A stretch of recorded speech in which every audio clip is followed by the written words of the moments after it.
Tristan is unleashed upon the world. Love him or hate him, you probably don't care. We kind of talked earlier about your carefree nature. You don't give a fuck. No. But given your carefree nature, Tristan, what's the worst financial decision you've ever made? The worst financial decision I've ever made.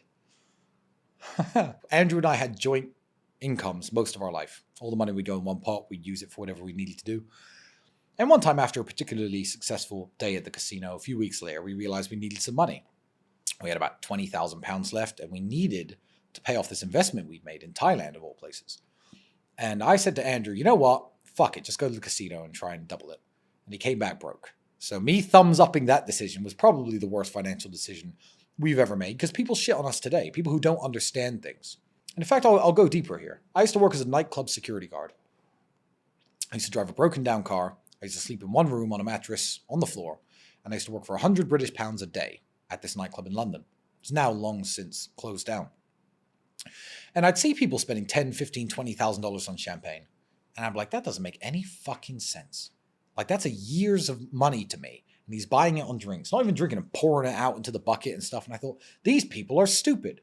They're not stupid. I was stupid.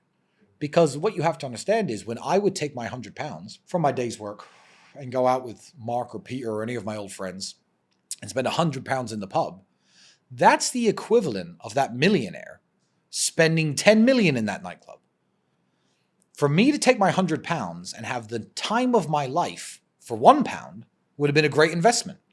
But I didn't understand the difference between the ultra rich because I'd never tasted it. I'd never even seen it before I started working at the nightclub. So now people shit on me for making quote unquote stupid financial decisions. You know, Andrew just recently bought me a gift for my birthday. I say bought me a gift. I mean, we have joint incomes, but he went, you know, Tristan, yeah, I'll thumbs up that.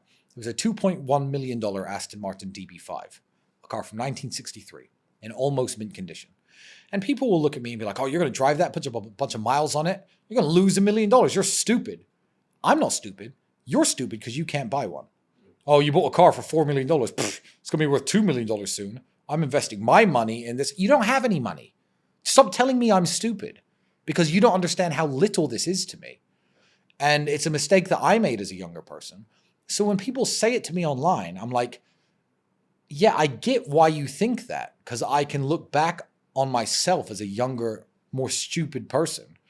And I understand why you're barking up at me, telling me that this was stupid or that was stupid, or again, the $20,000 in champagne, which I used to do, is stupid.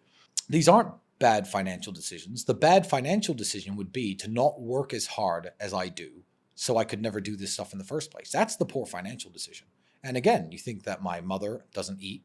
You think that my daughter doesn't have food. You think that I don't, have everything I need. Well, if I had $1 million, I wouldn't buy a car. I'd invest it in this. I've got much more than that, invested in better things than you're suggesting. So now they look at me as a man who makes poor financial decisions. But the true poor financial decisions are when I had £200 spending £150 down the pub. That was much more stupid than anything I do today. So yeah, telling Andrew he could gamble all of our money, that's probably the worst because that was all of our money. If I said, Andrew, go to the casino now and gamble $500,000, and he went to the casino and had a good time gambling and lost it, I wouldn't give a shit. That's worth it. Yeah. Well, I mean, maybe not worth it, but it wouldn't be a huge cataclysmic error that would haunt me in any way. It's just something that you do sometimes.